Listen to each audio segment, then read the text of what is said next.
Hello, I am back. Nicole Azaán, your VIP coach, of course, encouraging us to cultivate vision, clarify intention, and understand purpose. Have a thought, just want to get it off my chest.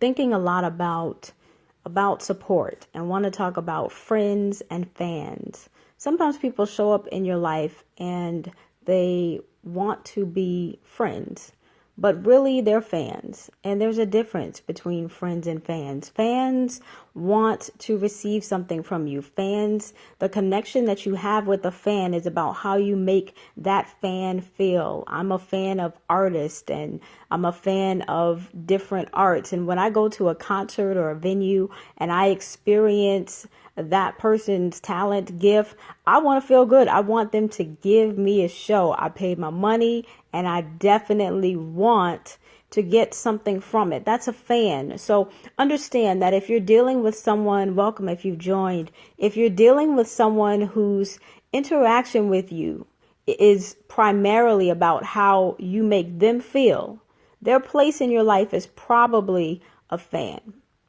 Now, how do you know the difference between a friend or a fan? So glad you asked. Great question. One of the ways that you can differentiate between fans and friends is friends will support you without any return. A friend will support your endeavor, whether their name is included or not, whether they're on the program or not, whether they have a spotlight, a front and center, whether they're a part of your stage or not. Your friend is going to support you off stage. Wow, Bishop, great confirmation. Thank you. Your friend is going to support you off stage. Let's take a biblical example. Jesus calls the disciples friends, not in public, not in front of everyone. He calls them friends when he's suffering. Why? Friends have the ability to be witness to your suffering and your struggle. They have the ability to be witness to your behind the scenes and never sabotage your stage. Yeah, a real friend will see you in your dress rehearsal. They'll see you in your mess. They'll see you getting things smoothed out and together, but they will never sabotage your stage based on what they've seen backstage. Fans, on the other hand, can be fickle. Fans, if they see you backstage and your spanks are showing or your stuff is not correct, they're going to have something to say. They're going to expose you because they're disappointed. You have not lived up to their iconic expectation of you. So it's great to have friends. It's great to have fans. I think in life we'll have a mixture of the both, but be very careful when it comes to your expectation of support, when it comes to wanting or even how you interact with other people. Ask yourself, am I being a friend or am I being a fan? Can I support this wholeheartedly with the same zest and the same commitment and the same confidentiality that I would if I was more involved or ingrained in the process? Don't go through life expecting your friends to be your fans. They will by nature.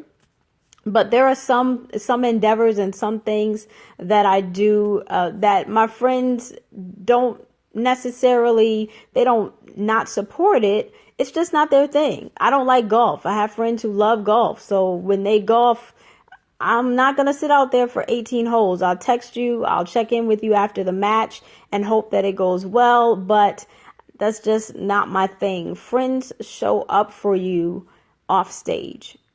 Your fans are only going to relate to you on stage. They're going to only relate to you as well as you perform, as well as you produce, and as well as you make them feel good, because that's what fans expect. They expect you to give them something that they can feel.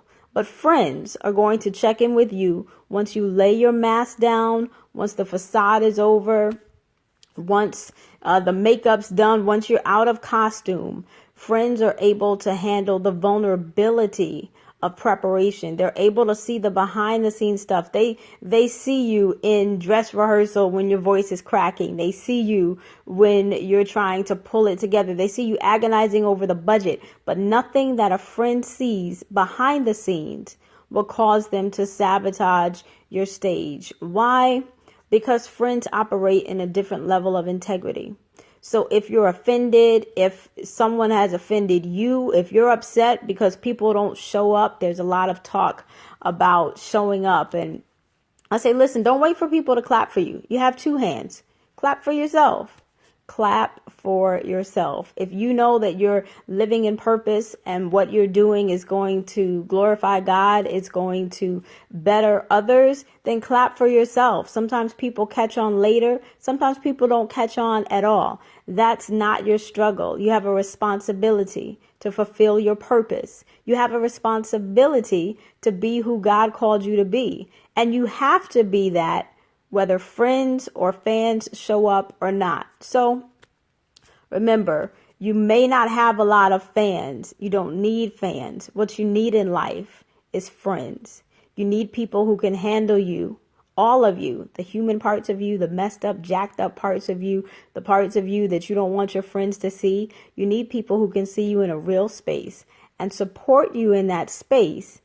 And then still, if they never share the stage with you, be in the wings cheering. If they never, ever, if you never acknowledge them publicly, it doesn't change your private reality. So know the difference between friends and fans, and know that friends won't be ashamed of you in front of your fans. Friends really will end up being the best fans that you can have. But realize that every fan can't be a friend. And every friend may not always be a fan. Weigh the two. Weigh which is most important. It's hard to find a true friend. Fans will come and go. So before you cast a relationship aside, before you call it quits, before you say it's over, before you throw up the deuces, really consider and give weight to the shift that's taking place in that relationship, in your life, and in the future. That's it. I had that on my mind. Just wanted to get it off. I hope it helps. Thank you so much for your comments. I'm glad that this resonates with you. Friends and fans, let's talk about it. If you've got questions, tweet me. Nicole Azaán, NicoleAzaan. Tweet me, send me an email at info@nicoleazaan.com. I'd like to continue the conversation. We'll talk about this a little bit more. If you're a fan, thank you so much for your support. If you're a fan who wants to be a friend, pray on it. Remember, every fan can't be a friend. It's a sacred space that friends hold in our lives. But do understand that you can appreciate the support of people, whether they're fans or friends, because people don't have to pay attention to you. They don't have to be connected to you. So thank you for connecting, and thank you for staying tuned. I'm Nicole Azaán, your VIP coach, always wanting to inspire us to cultivate vision, clarify intention, and understand purpose so that we live on our best level. And I'm a fan of you.